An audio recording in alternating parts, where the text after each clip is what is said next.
Hello there. My name is Freddie Hall. I'm the host of the Franchise Tag Podcast, and joining me tonight, we have a very, very special guest with us. We have Ben Isaacs, critically acclaimed sports journalist, who is going to be joining us tonight. He's on the bounce back, though. We're going to have to be a bit gentle with Ben. He's been a little bit poorly. We're very thankful that you've been able to come, Ben. I hope you'll be on the mend very soon. COVID knocked me down for a couple of days, but clearly my constitution, knowing that I was going to spend an evening with you, just my body would repair itself. You know, the power of the mind, and the power of the podcast, power of the Franchise Tag Podcast specifically, I would say, has cured COVID. So there you go. Well, we don't need injections. You just all need to listen to the Franchise Tag Podcast. Is that what you're trying to say? That's what's going to cure COVID. Yeah, it needs to be administered on the NHS. It needs to be if the COVID app that everyone was encouraged to get during the pandemic in 2020, it should just be a subscription to the Franchise Tag, and your illnesses will go away. When you've started on COVID, it could be anything next, any illness. I want it to be that if a player does their ACL, what if they listen to a couple of episodes, even came on as a guest? Maybe they'd be back for the playoffs.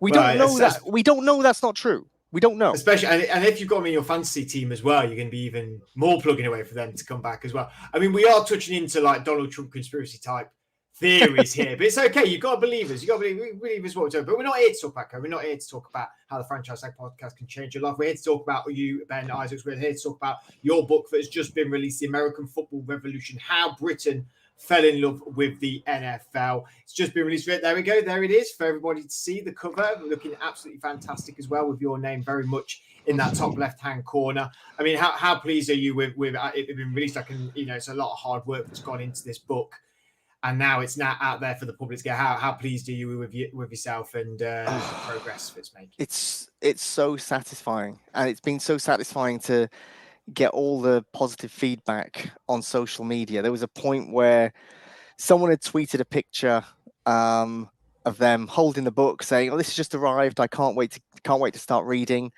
And I thought, wait there, the release date's not for a week. I've not even had a copy from the publisher. So there were people out there reading it before I actually got my hands on a physical copy of the book. Spoiler, I had read the book multiple times, so I didn't feel like I was missing out in that way.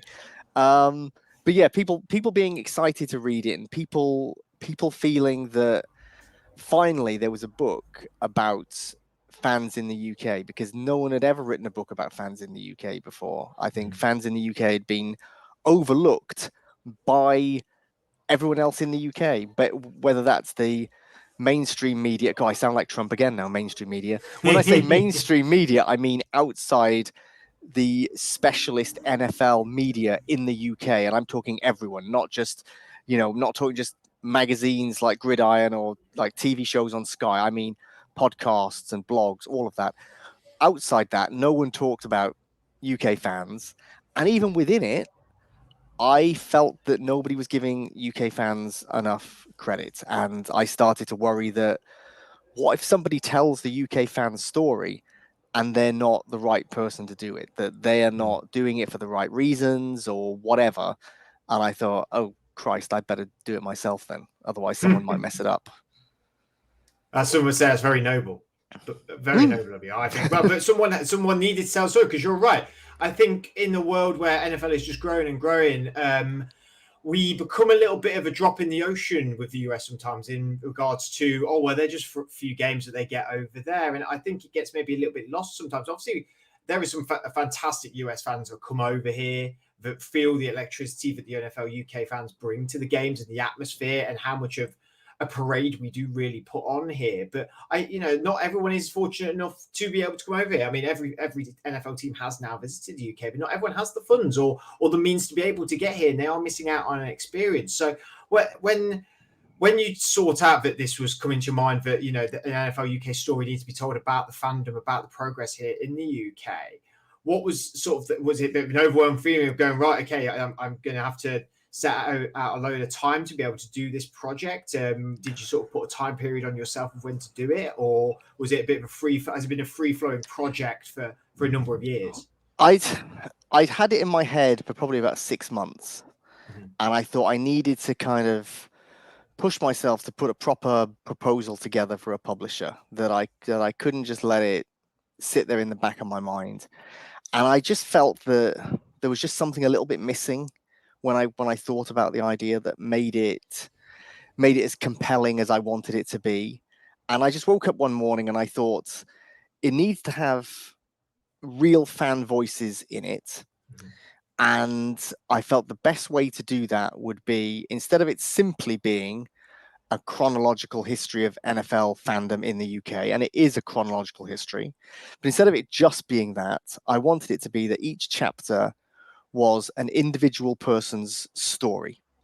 So their particular story would stand in for the story of tens of thousands of people who will feel like, yes, that's my story. So they all the stories fit together and tell the tale from the very first Channel 4 broadcast in 1982 through to 40 years and everything that's happening now. So I wanted it to feel like you would be able to pick up the book, and at least one of those people you'd feel like, oh, this is me. And hopefully multiple people that this is me. And there would be some people where you'd think, oh, yeah, this is my auntie and uncle who got me into the game when I was a kid, or so on and so forth. But making those stories feel really personal, yet really universal to the sort of people reading the book. That was the key thing for me. And then I thought, okay, well, how many chapters would that need to be? How many people would I need to cover everything? And I wonder how long it would take. And I thought, okay, we're probably looking at about a year. And I thought, okay, I'm going to send a proposal out to Pitch Publishing. They were my first choice because they're the UK's biggest independent sports book publisher. They'd published 2 other books on American football in the past. So I thought, I'll see what they say. At worst, I'll get rejected, but I'll ask for some feedback so that I can pitch it to another publisher with that in mind. But they got back to me straight away, asked me some questions. We went back and forth a little bit. They said, how long do you think it will take to write? And I thought, oh, I don't want to say 12 months now, because, I mean, that's what I was thinking, but I don't want to paint myself in a corner. So I compromised and I said, 13 months? So I gave myself 13 months. They sent me a contract before the end of the day. It all happened very quickly. And I actually finished it a little bit early because I'd written on my calendar the wrong date that it needed to be finished. So I was working to one date and then realizing that I'd done it about 3 weeks early. So a little bit over a year. And it probably could have been done in a year if it wasn't for, it got finished kind of just after Christmas of last Christmas 2022, because I was waiting. There was one interview that I was just struggling to schedule in, and that one was hanging around. And the way that I did each chapter was, if I did an interview with someone for that chapter, I wouldn't work on anything other than that chapter until I'd done it. I needed to live within that chapter, live within that person's life and experience, so that it could be like a self-contained thing. I couldn't be trying to do a few at once. So that kind of slowed down the process a little bit, but that was a deliberate choice. I wouldn't have done it any other way. But it did mean at certain points people were waiting for me to be ready, and then I might be waiting for them to be ready. So if I wanted to do it super quickly, I could have done all the interviews in consecutive days and then just worked on it. And I think I probably could have done it in about 8 months, but I'm happy with how I did it. I think that way of doing it. Sorry if I was flicking around there. I was trying to get my camera a little bit more clear. But it's not about me; it's about you, Stephen. So, I think you're very correct at that. The immersion of being in somebody's story. I think it's a very wise decision for you to go. This is all I'm focusing on until this is done, until it's perfect, until I'm happy with it. Is the only thing I'm moving on, because when you're interviewing these people, I suppose there is an aspect of yourself that takes on that story and wants to make it so much more and live within it, and you have a bit of a I'm struggling to find that, or like a responsibility, I suppose, to tell this story to its fullest. Yeah, it felt like a huge responsibility. Each person's story felt like a huge responsibility. Like, Was there I pressure don't. in that? Was there quite a lot of pressure in that? Yeah, there was. It did, because I didn't want to. I didn't want to.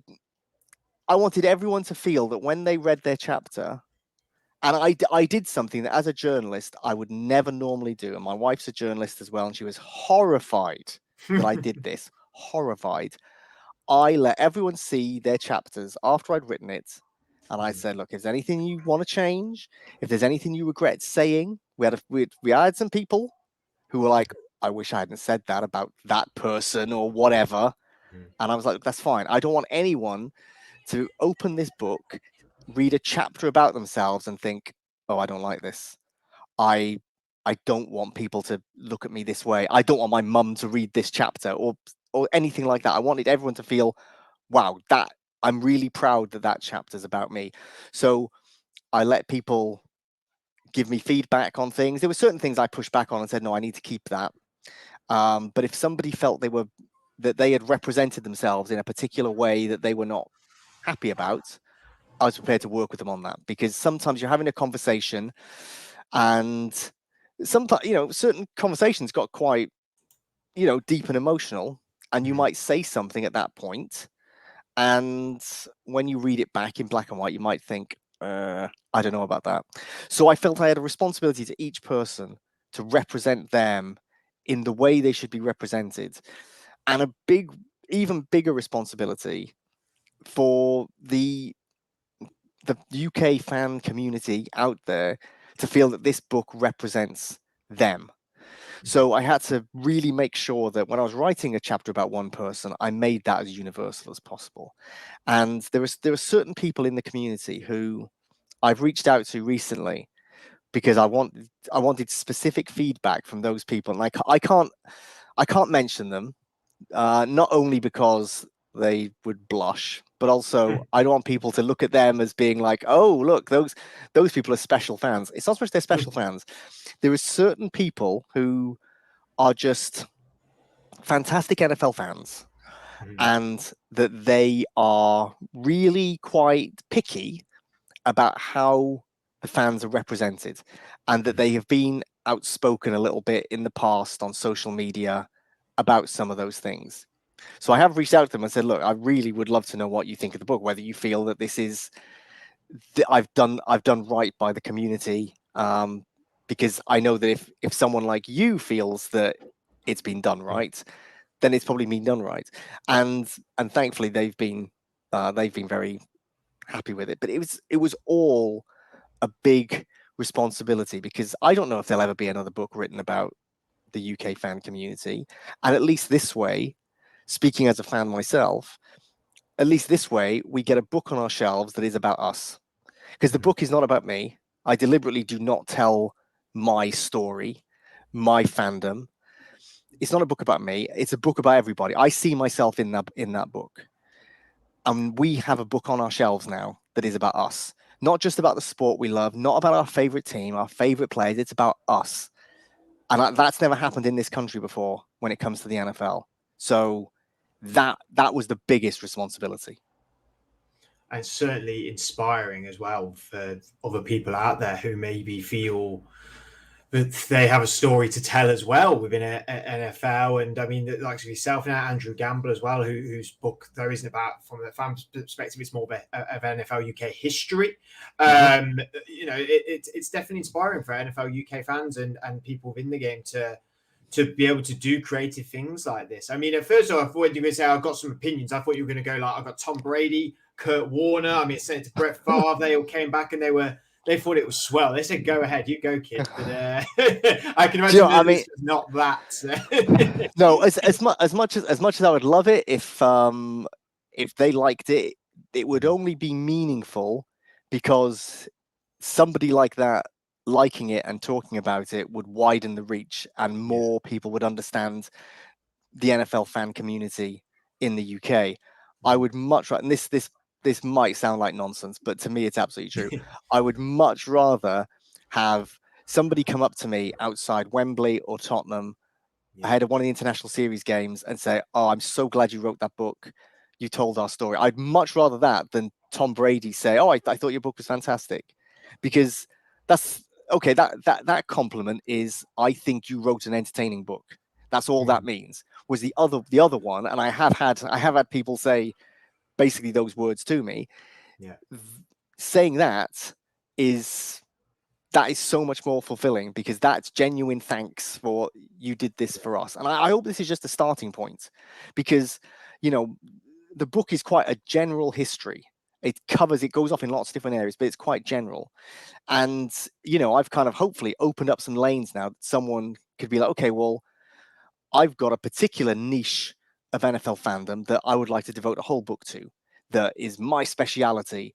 That whether it's somebody deciding, look, here's what it's like being a Cleveland Browns fan in the UK, and here's what we've done, and here's what, you know, or if it's just about the fantasy side, whatever. I hope that this now makes people think, okay, well, I can write a book about it, because you can, you know, like,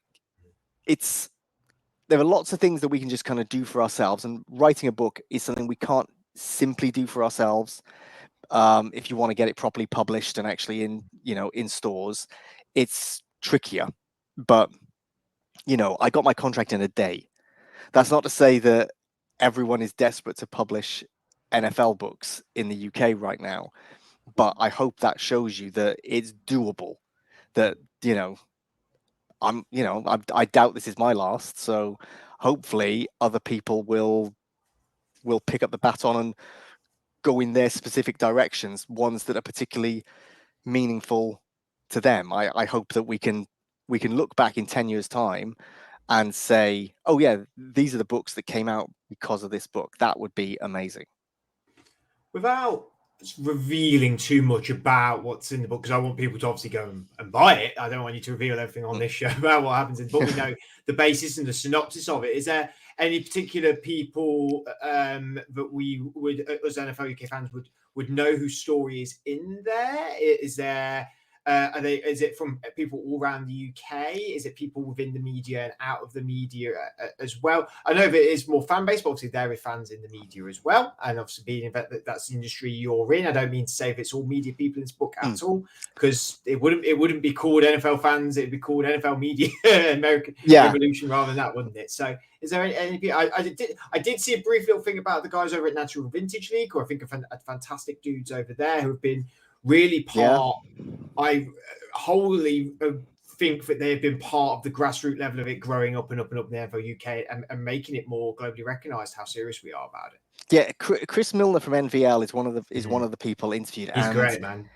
His story and where it fits in the book is a bit of an anomaly, because we talked about a particular era of the NFL that was an era from before he was ever a fan.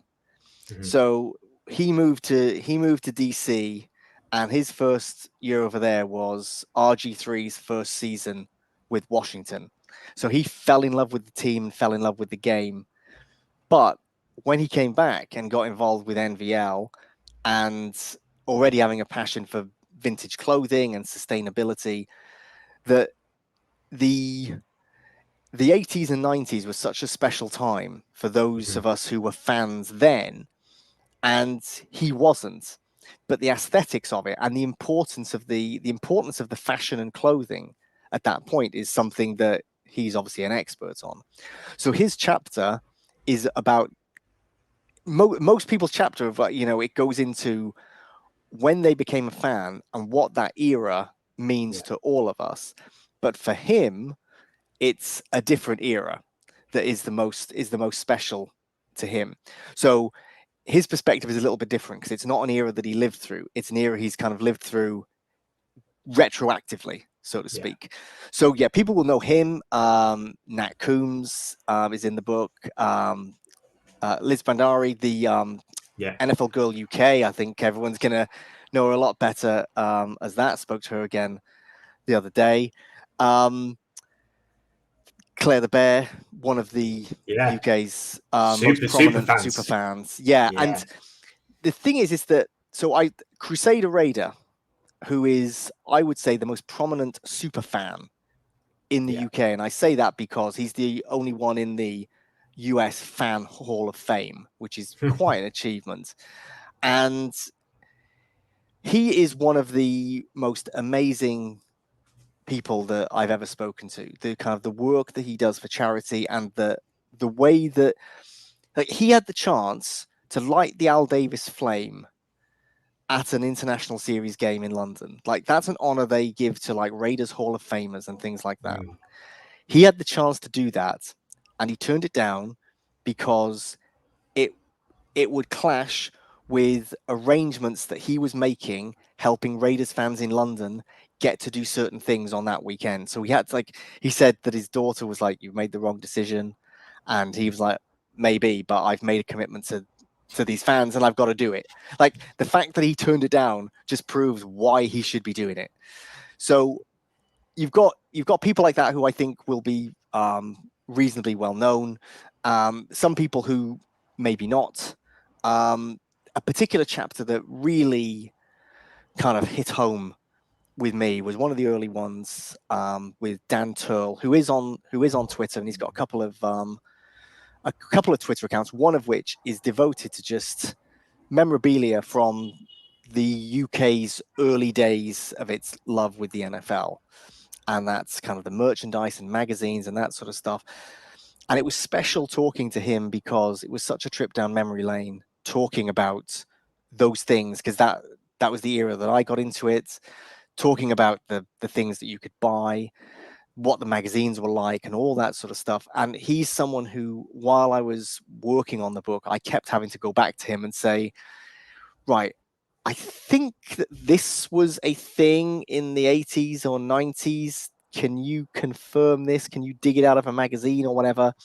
And he would root through as like my kind of unofficial archivist. So of that era, when it comes to kind of the UK scene and what we had access to, what he knows, I mean, he knows more than anyone, basically, in the same way that when it comes to the clothing of a certain era, Chris Milner, knows more than anyone. So there were certain people who also, not just like experts in their field, but that I would have to kind of go back to and say, there's something I can't look up. I just need specialist knowledge. I can't look on Pro Football Reference. I can't look on this and that. I can go to you because you seem to like both live in a museum dedicated to these things. Not that Chris Milner lives in the NVL warehouse, but if you ever visit there, and anyone who hasn't visited, you should visit. He was always saying, "Come on, you got to come down." I was like, "Yeah, I know. I just got to find the time." He says it to us all the time, and I'm always, because I only live in North London, I'm always like, it's only a train ride away, but there's always the time never just quite crossed. But you should set out your time, especially people who are coming to the NFL UK games this year and are coming over the weekend, and they're from different parts of the country. Go range, go and visit. It looks spectacular. Yeah, I'd said to him, like, I keep waiting for the perfect time, and now I've realized that there'll be no perfect time. I just need to make time. And I thought, okay, let me plan my journey. And I thought, oh my God, it's like I walk to a train station 15 minutes, and then I'm on a train 10 minutes, and then I walk 5 minutes. I'm like, it's half hour from my house. I leave my house, half hour there, half hour later, I'm in the warehouse. Why did I not at least look what the journey was? And it was so easy. Now, it's not going to be so easy for everyone, but the reason I'm saying it is that even I, in effect, down the road, I kept like, oh yeah, I'll get round to it. You just got to get round to it, because you go in there, and that's what I'm saying. He doesn't live there, but you walk into kind of the main room, and you feel like, oh, I would like to live here.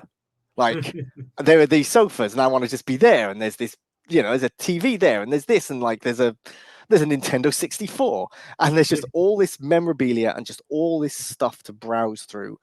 It's amazing. So yeah, that was special. That was it was because I'd met him only after I interviewed him. I interviewed him, and then we bumped into each other at Wembley after one of the international series games, and it was great to actually kind of meet him in the flesh.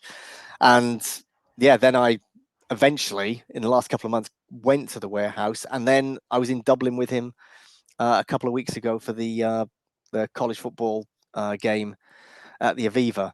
So in fact, I was there with Nat as well. So it just felt like it was like a book reunion there at that point. It's every chapter just felt special. I felt I could talk for so long about each individual chapter, which I won't obviously, but yeah, everyone was so generous with their time, and being able to talk to them for kind of like 2-3 hours in one go, and just really get into things, and they'll remember things that they'd forgotten, and just wonderful. I feel like everyone I interviewed really enjoyed it, and they would generally start with saying like, "Do you think this is really going to take 2 hours? Like, I don't have that much to say." I'm like, "Yeah, you'd be surprised. You'll have plenty to say," and Yeah. everyone did, because everyone had so much to say about their love of the game, and And also when you reminisce about stories, like I always, because I've been to many of the NFL UK games now. I think I've been going consecutively to the UK games for 9, 8 years, and been a supporter in that time as well. And the gatherings we've had, the Super Bowls, and for fantasy football drafts, and for everything, for playoff games, and also like my relationship with NFL within my life as well. Like, but there's been bad times, but I remember watching the NFL, and suddenly things just start sparking your head about, oh yeah, and then this happened, and that was the night that happened. And then, because sometimes you have to admit, the UK games, if one people have one or two beverages, some games do sometimes morph into one, and you do forget one year from the next. But you'll suddenly have a little thing that happened that day, and it just ignites everything, doesn't it? And then that's when you can talk for hours about every little detail yeah. of what happened during that day. I can imagine it's hard sifting through that information to get into like a final draft of what you want to put into their chapter. Yeah, it was with each chapter, because of the fact that I didn't want each chapter to feel like, oh, here's a profile of a particular person, which it would have been easy to do that. But then what you've got is a book with a collection of profiles of fans.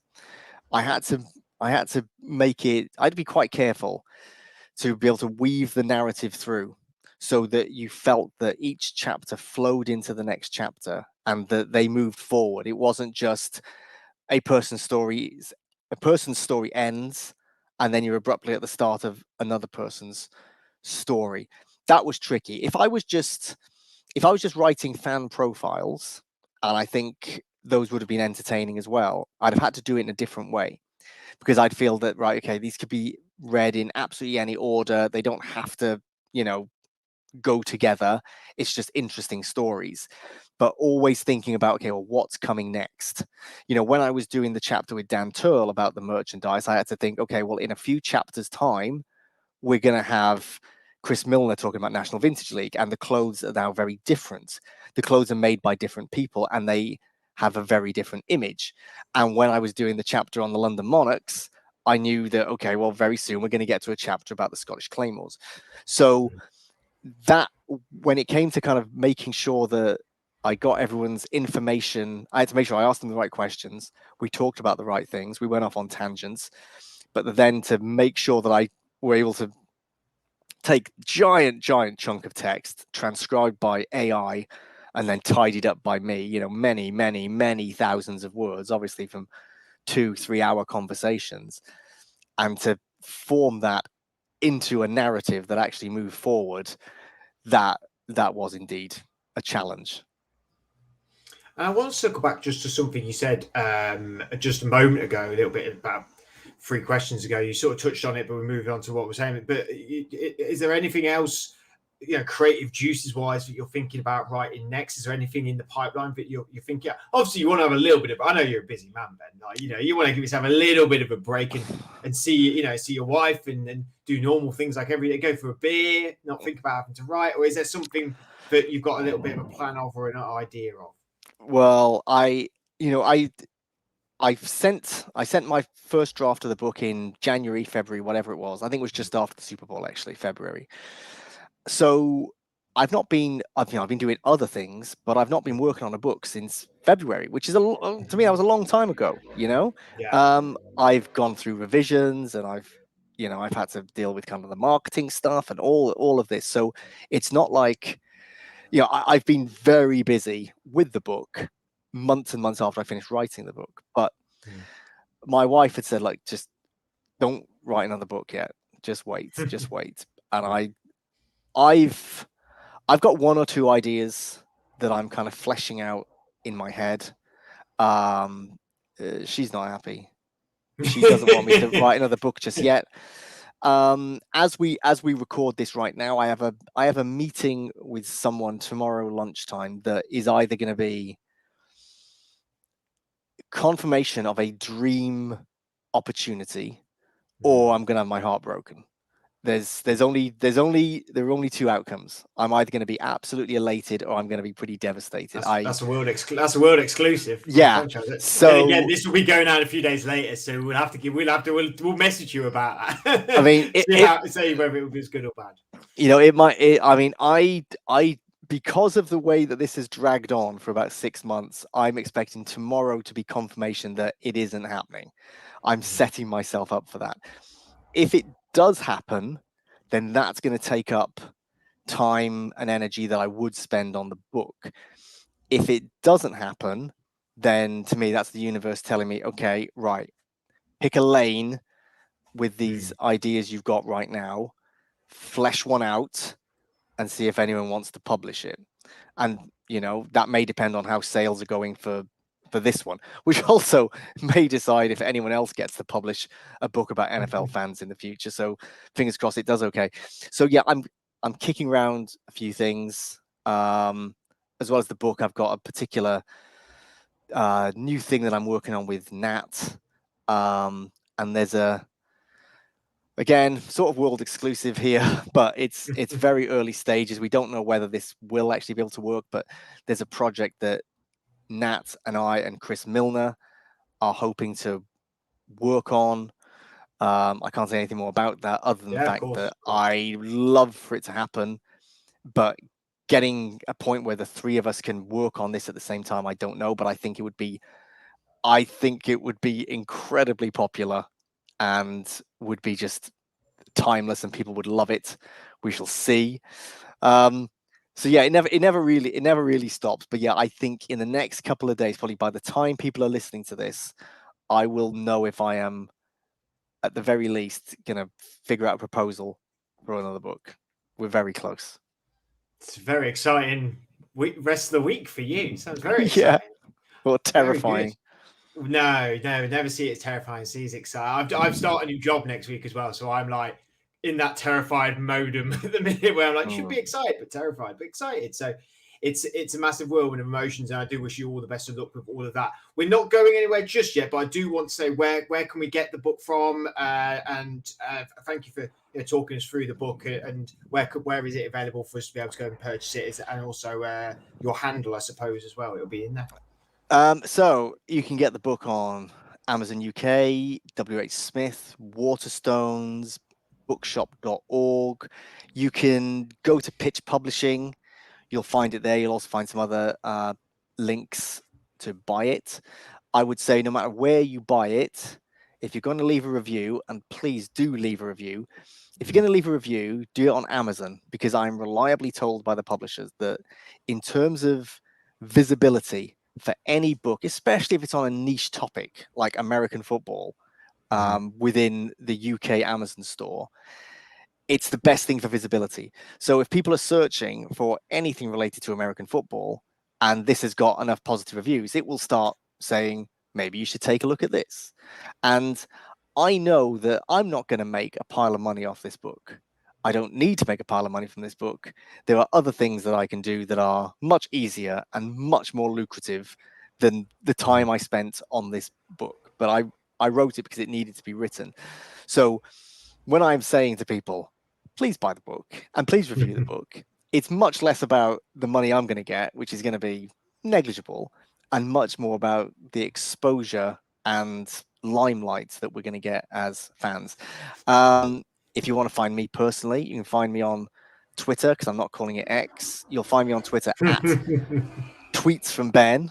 I'm very much invested in it being called Twitter, if I've got the name Tweets from Ben, but yeah, Tweets from Ben. And Instagram, which I need to use Instagram more because I find Instagram quite fun and it's not as toxic as Twitter. On there, you'll just find me as Ben Isaacs, simple as that. Obviously, I've lost my verified tick on Twitter. That was a sad day, Very sad day. But you know, I move on. I move on without being verified. Which is actually it is a pain for that to happen before the book came out. I wish it could have happened Yeah. after the book came out because it really helps with visibility. Mm. But if I tried to pay for it now, people would say, "I can't believe you paid for it after you had it for free." And I'm not good at paying for anything if I've already had it for free. So yeah, I'm not likely to get a tick anytime soon. So if you are tweeting about me and tweeting about the book, you're doing me a big favor because that again just helps visibility for me, the book, and the whole community. Brilliant. I think everyone should go out and buy it. Definitely go on to Amazon UK if you want to review the book to help Ben with the book and exposure of that, and also exposure for the NFL UK fan community. Like I said, we're not going to go anywhere just yet because it'd be awful for me to get you on, Ben, and not talk about, you know, the obvious being that the NFL season starts in 2 days' time with the Kansas City Chiefs facing the Detroit Lions. I assume due to the Walter Payton painting behind you, you are a Chicago Bears fan. However, I don't know that for a fact. Am I in? You are Yes.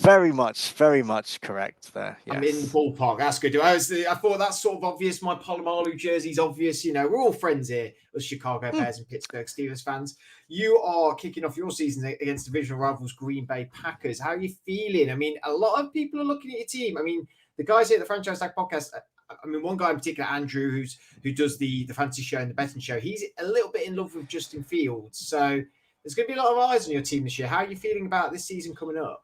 You know, my daughter calls Justin Fields the son I never had. The way I think our friend Andrew would say that as well. The way that I will defend Justin Fields, you know, there's an old episode. I didn't ever watch that many episodes of King of the Hill, the old animated series. But I remember watching one that was there was a Thanksgiving episode. And I want to say Hank Hill, the main character, and the big Dallas Cowboys fan. And they're there at Thanksgiving, and there's some argument going on, and with his parents have got issues. And like I say, it's quite clear I don't watch the program very much. But Hank's wife says to him something like, you know, you've spent more time defending Troy Aikman than you have defending your mother. And he says like instantly, well, Troy can only throw it to them. You know, if they can't catch, then that's the. So I always end up defending Justin Fields. Like he's an angel. You know, he's too good for this world. He's too good for this team.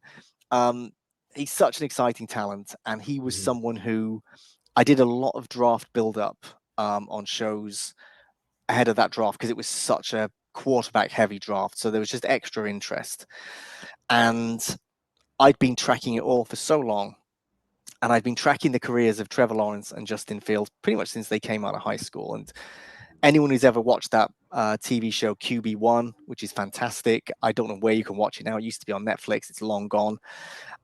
Justin Fields was on that as a high school player, among other stars, and you know, coming out of high school, Justin Fields was basically second only to Trevor Lawrence. Like he was one of the highest ranked recruits in history. So their careers have been similar. And, you know, they were both very, very successful, but Justin Fields started at Georgia, couldn't get past far less talented quarterbacks, went to Ohio State and became a superstar. So I always felt that Trevor Lawrence was obviously going to go first, but that Justin Fields was the second best quarterback in that draft. And that all the talk of Zach Wilson, who had played one big game. Joke that was in like hindsight now. Not even Freddie. Not even hindsight. Because I never backed him. To be fair, I did never back him. I spent months talking on podcasts and on radio shows about these things, and I'd said about Zach Wilson that he played absolute nobodies, did well. They played one tough game that season. He cost them the game. Now, I didn't ever see a Zach Wilson game where I thought, oh, wow, like this is a top 5 pick, you know? Yeah. So I couldn't get my head around that. Trey Lance, Trey Lance has a lot of tools, right?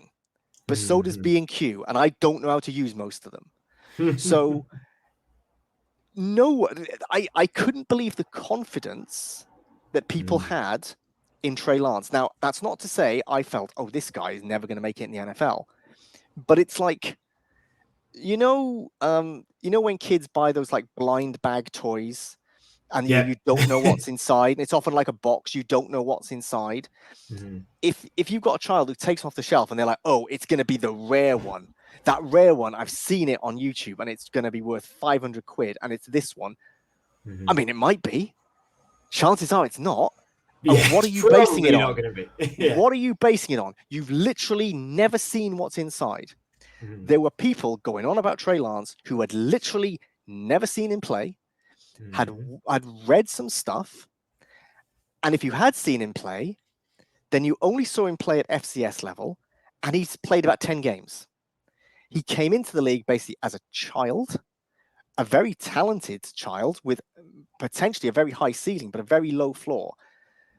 It was such a massive risk. And that's not to say don't take risks in the draft.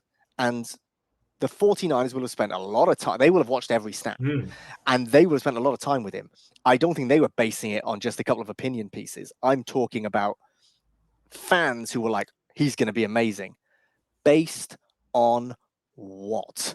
There were two quarterbacks in that draft who you could look through their games and be like, wow, they are incredibly talented. There's so much they can do. And that was Trevor Lawrence and Justin Fields. All the other quarterbacks were projects. Like, maybe. Mac Jones was like, he could be a starter straight away, but he's got such a low ceiling. Like, he's not a guy who's going to take you over the top. He's not the guy who's going to replace Tom Bloody Brady, obviously. So I was in love with Justin Fields as a player, and my assumption was Atlanta Falcons were going to get him, local boy, energize the entire fan base. I couldn't believe it when he fell to the Bears.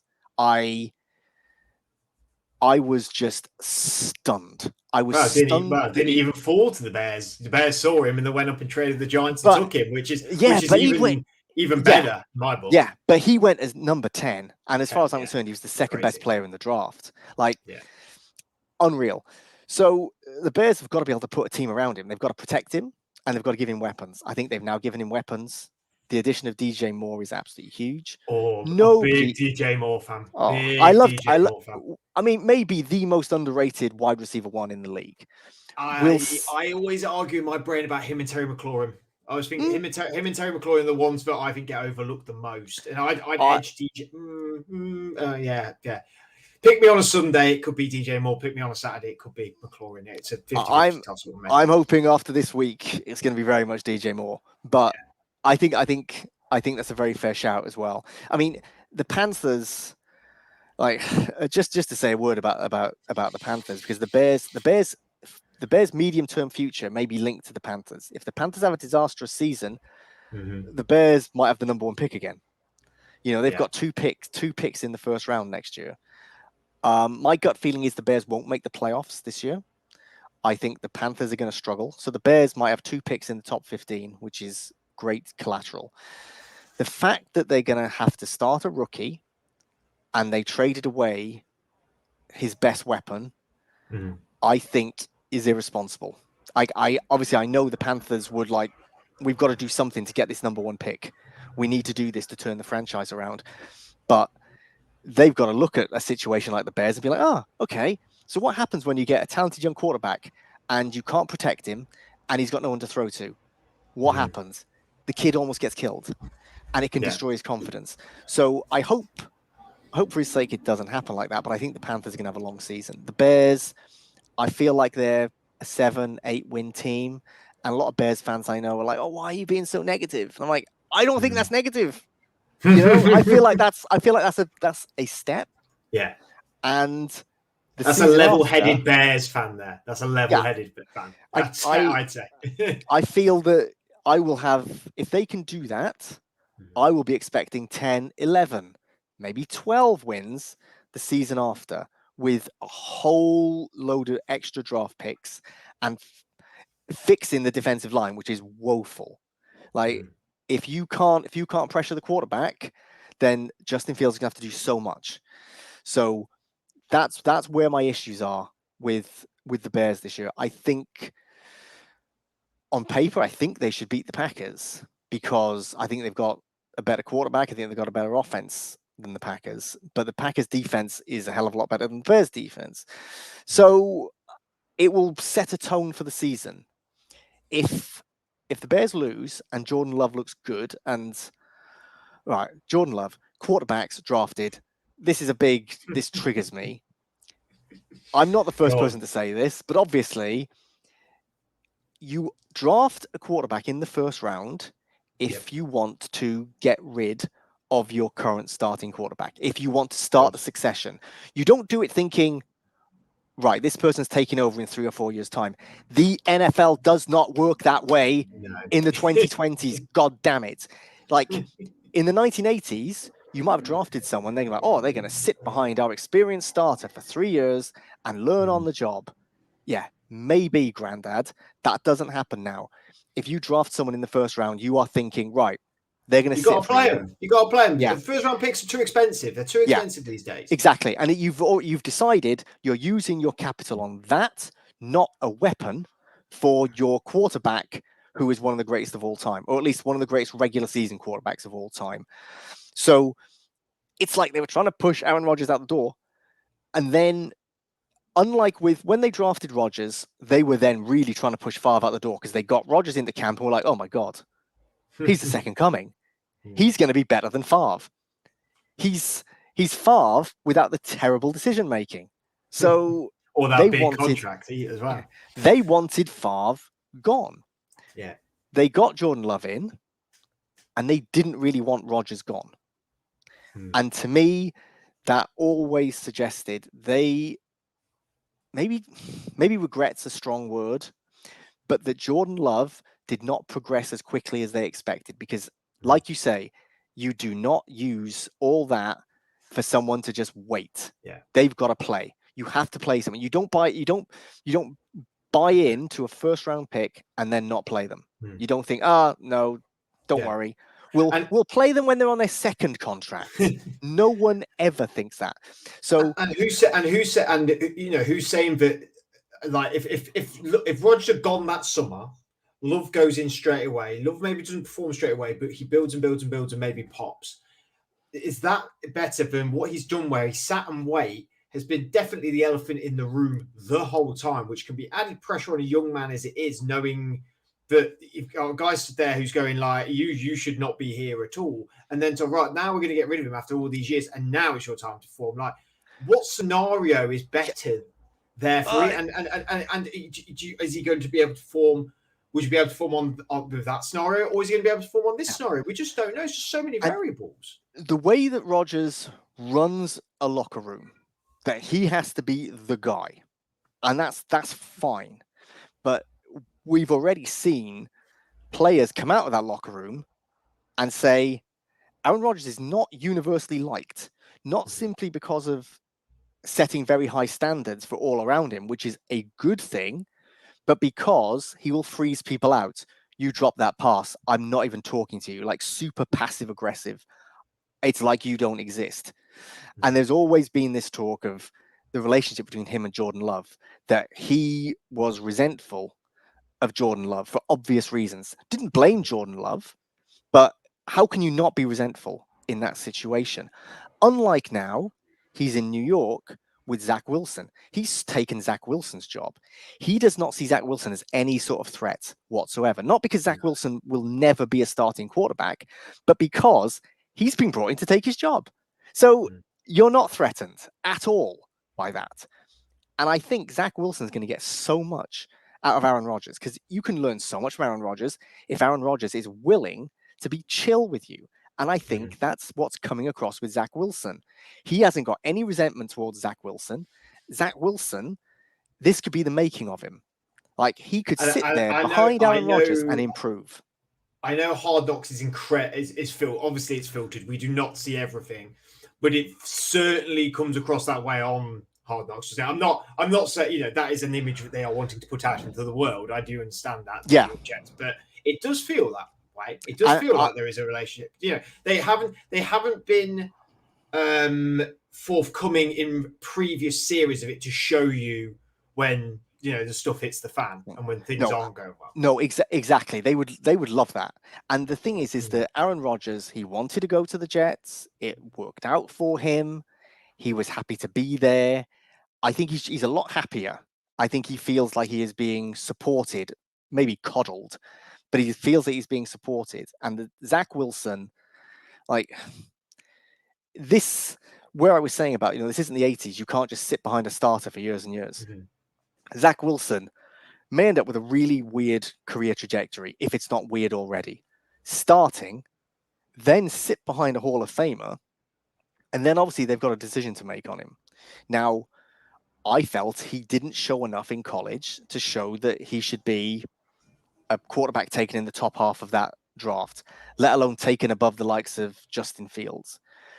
But there's something there, and they're going to be able to find out how much he can learn sitting there now behind Aaron Rodgers. I think it's going to be absolutely fascinating. I mean, quarterback development is witchcraft. That it's not an exact science. You don't really know how it's going to work out, and so much of it is chemistry. But I said from the moment that he was signing with the Jets that I think he and Zach Wilson will get on. That Zach Wilson's got two choices: either sit in a corner in a huff, look bad, not learn anything, or be like, right, I've got to make the most of this. I'm still going to be paid. I'm still working towards that next contract, because people have sat behind Hall of Famers and learned and got themselves good contracts, even when they're not good. Like people like Matt Castle. I say not good. You know what I mean? Yeah. So Zach Wilson has got serviceable. Yeah, exactly. And Zach Wilson can be serviceable. More than ever, we are getting proved that serviceable can win Super Bowls. Absolutely. We're getting proved that now more than ever. It's though we have the Mahomes of the world, the Lawrences, who, by the way, in his first year, people went to the town square and heard the bell of the crier shouting "bust," and all went, that could go downhill very quickly. And now we're like, if for me, Trevor Lawrence by the end of the year could be in the top 3 conversation. I think it'd go Mahomes, Burrow, him, and I think it'd be Josh Allen and Jalen Hurts would drop down that board. I don't think it's going to be. It could easily be that way. Pushing there in this serviceable quarterback world where we've seen the Jimmy Garoppolos of the world and players like Kirk that. Cousins. Look at Kirk Cousins' contract. Serviceable can get you generational wealth if you've got the right agent. He was very good in that quarterback show. It was on Netflix recently. I do admit that part. Apart from being a little bit out there at times, I suppose, but it was very good.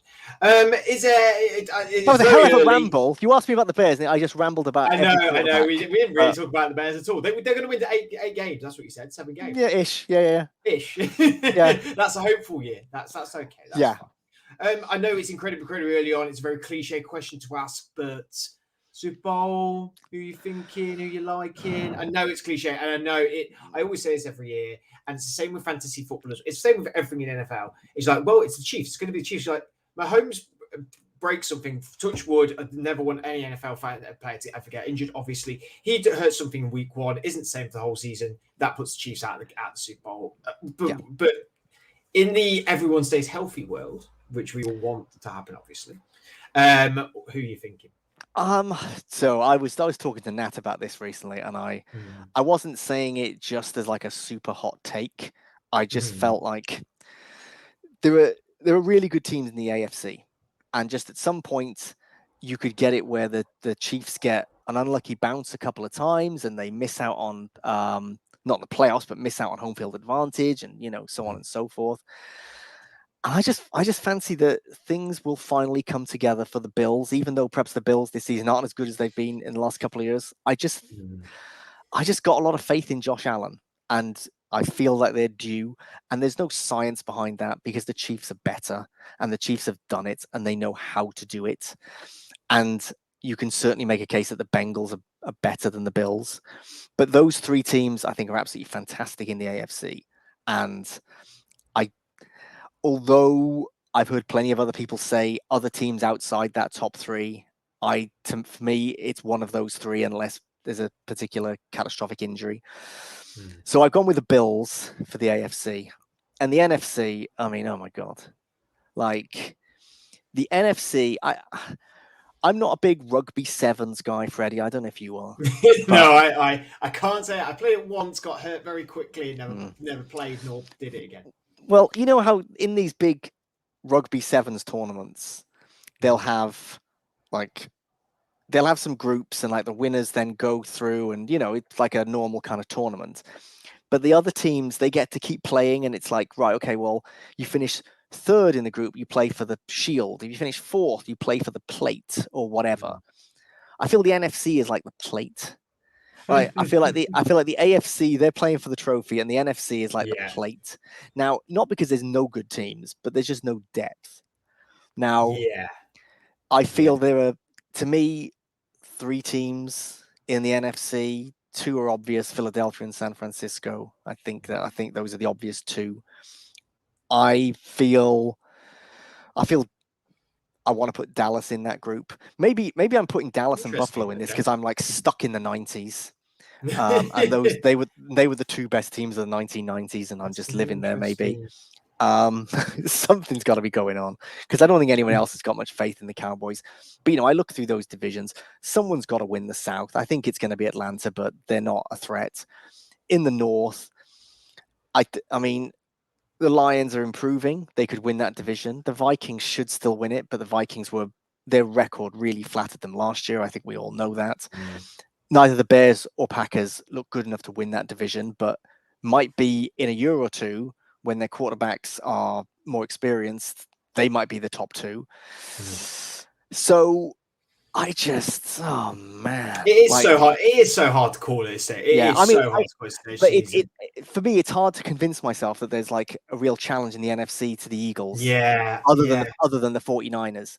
Yeah. And I mean, in my head, I'm thinking Bills over Eagles in the Super Bowl. I feel not remotely confident about that. And I'm trying not to just say Chiefs 49ers, which would make a whole lot of sense. So I'm saying Bills Eagles, but I'm not putting money on it.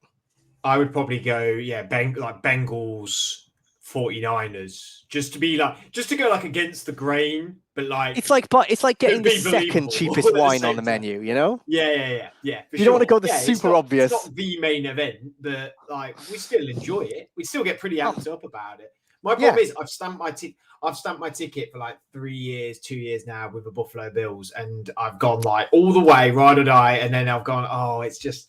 And if anything, I just feel like they're getting the windows are so small, aren't they? Apparently not for the Kansas City Chiefs, but the window, or the New England Patriots, obviously off history. But it seems the window is so small, and I just feel like the Bills just seems to be something every year. And the window is closing a little bit. It's narrowing certainly for Buffalo right now. I would agree. It's not Buffalo getting better. It's everyone else. No, sorry, it's not Buffalo getting worse. It's everyone else getting better. It feels like everyone else is clicking spray. When you got teams like the Lions and the Jags and the Chargers and the Ravens and teams like that who are progressively getting better and getting better.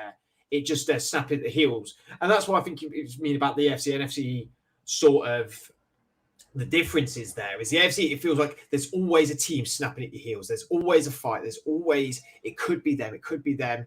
Okay, it's probably going to be the Chiefs, but you never know because on their day they could get defeated. They could if only this happens, if this happens. Whereas the NFC, it's just like, well, not that excited about any of them, and it could be these 3, but it's probably going to be there. Like as much as I like the Vikings, so my partner's Vikings, which probably hear me in the next room, is probably cursing the name of us now for saying bad about the Vikings, but it's true. They're not.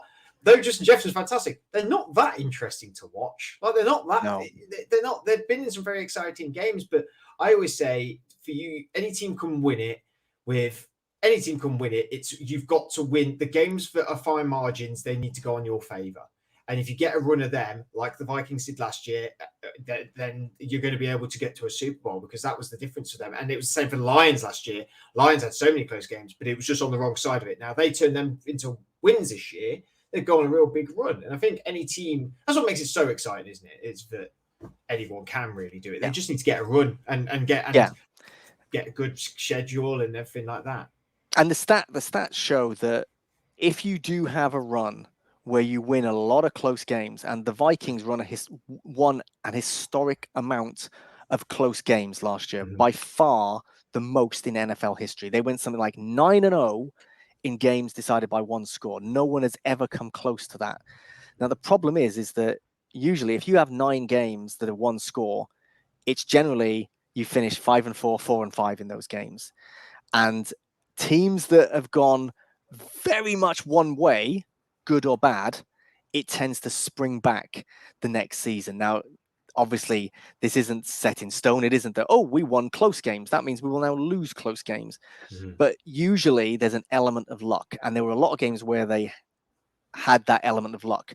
And they reminded me of the 2001 Chicago Bears, who won a lot of close games playing pretty poorly. In fact, the first Bears game I ever attended at Soldier Field was a 2001 game against the 49ers, where the Bears were absolutely terrible. They somehow had this amazing comeback, took it to overtime, and then won on the first play in overtime. It was the fastest overtime finish in history, with Wow. Mike Brown intercepting Jeff Garcia, running into the end zone. And I'm there, sat in the stands in that end zone. And then I fly back to London the following Saturday. I'm still jet lagged. I'm at a friend's house on the Sunday evening. Lots of us watching the Bears Browns game in the 9 o'clock slot, and the same thing happened. The Bears were awful. They were down by 14 with 30 seconds to go. Scored 2 touchdowns in the last half a minute, and then again Mike Brown interception to win the game. They kept doing things like this, and then they just got bounced in the first round of the playoffs by a team that was just good and was winning games rather than just sneaking Edging through. And games, yeah. the Bears went 13-3 that season, but when they lost, they looked like they'd been outclassed. And that's what happened with the Vikings last year. They ended up with a negative point differential, which is pretty difficult when you win that many games. So this is why I don't have much confidence in them being able to repeat such a thing. I feel that there's not a lot of really strong teams and like in the NFC. And we talk about the Chiefs and what if things went wrong for them, it could let someone else in. And I keep thinking, well, the AFC West could be ridiculously good. Like the Chargers are going to be good. The Broncos should be better. We don't know what we're going to get We would the like Broncos. to think. We would like to think. Yeah, I mean, like Sean Payton, I thought was a great hire, and he needs to stop talking to the press because he keeps saying stupid things. But they should be able to get it together to be better than last year. I don't know how much better. The Raiders, I mean, they're the weakest in that division, but like they can cause problems. So it could be the Chiefs end up dropping some games, but it's like then if you're the Bills, in terms of like, oh, well, we could win the division and get home field advantage, then they've got a brutal division as well. The Patriots are just always going to be a pain in the arse because of Belichick. The High Dolphins could be expectations in New York. fantastic. Yeah. Exactly. And the Jets could be brilliant. And then, the NFC North is always the NFC North in general. The Browns will be bad, but they might not be. Even the Browns might not be bad. Yeah. And then you've got like the Bengals and Ravens presumably slugging it out. Don't really know how much we're going to see from Kenny Pickett in terms of establishing himself as a real NFL starter. But I don't look at the Steelers and think, oh, well, there's a pushover. So all these teams that are contenders in the AFC, they've also got tough divisions. Whereas the quote unquote contenders in the NFC, they don't. They can just cruise through. And maybe that's good for them. Maybe that's bad. Because, iron sharpens iron, and you have those tough games, and you are then ready for the playoffs. The 0-1 Bears weren't ready for the playoffs. The Vikings weren't ready for the playoffs. But those teams in the AFC, they seem ready for the playoffs perennially. I don't ever recall a time where there was such an imbalance. And I hope it doesn't start the nonsense that we saw like in the past when the NFC won like however many Super Bowls in a row, an insane number, which is meaningless. You just need to have if the Eagles and 49ers won between them the next 8 Super Bowls, that doesn't mean the NFC is better than the AFC. It just means the best team in the NFC beat the best team in the AFC. That's all it is. It's not about depth. But there were points where people were saying, well, the playoffs should be changed and it shouldn't be NFC versus AFC. It should just be, based on it's already been messed with enough. I don't like the 17th game.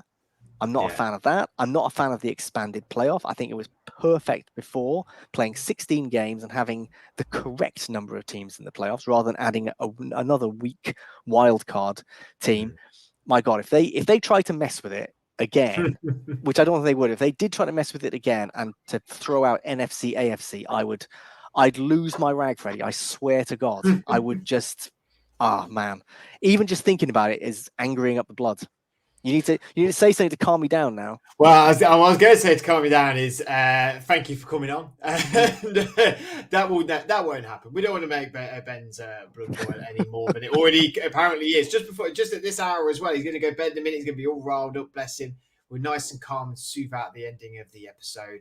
We're all in our Zen moment here. Just think about Thursday night. It's going to be on very late in the morning for them Chiefs and Lions UK fans out there. I hope you've booked off Friday. I know friends of mine certainly have, because it'll be on quite late. I believe it's a 1 o'clock in the morning kickoff. But that will start and ignite what is going to be an incredible 2023 season. But we are going to be doing podcasts throughout the whole of the season, as well as Ben doing his media work as well throughout the whole season. So you can catch him on. You are with the Nat Coombs show. You're on everything, Ben. From what I feel. Yeah, I'm on a bit of everything, but yeah, you'll find me on the Nat Coombs show most often. I'm not sure what my plans are with Talk Sport this season, because I was going to give something away. Then I'll leave it to them to make any announcements about what their coverage is going to be like. But I don't know how much I'll get to be involved this year, which is nothing personal. Just various other circumstances. But yeah, of course the exciting things that may happen, this week as well. So we may be seeing your face more on all sorts of on billboards. You never know. If you see my ugly mug on a billboard, something's gone wrong. But you never know. Well, if you're knocking about tooting and you see Ben on a billboard, let us know, because it might not be through consent. You never know. It might be someone's just done it as a laugh. Ben, I really appreciate you coming on and chatting about the book. Just a reminder to everyone out there, it is The American Football Revolution: How Britain Fell in Love with the NFL. You can get it on pretty much all platforms that you'll be able to purchase books on. If you are going to leave a review, definitely go to Amazon to leave a review, because it helps a lot more there with the exposure of the book. Again, Ben, really appreciate you coming on, my friend. No, thanks for the invite. It's been brilliant. No worries at all. And if you want to see any more Franchise Tag podcast stuff, we are here throughout the whole season on YouTube, on all of our all social media avenues. We'll be back with interviews, regular shows, betting shows, fantasy shows. Until then, have a great rest of your day.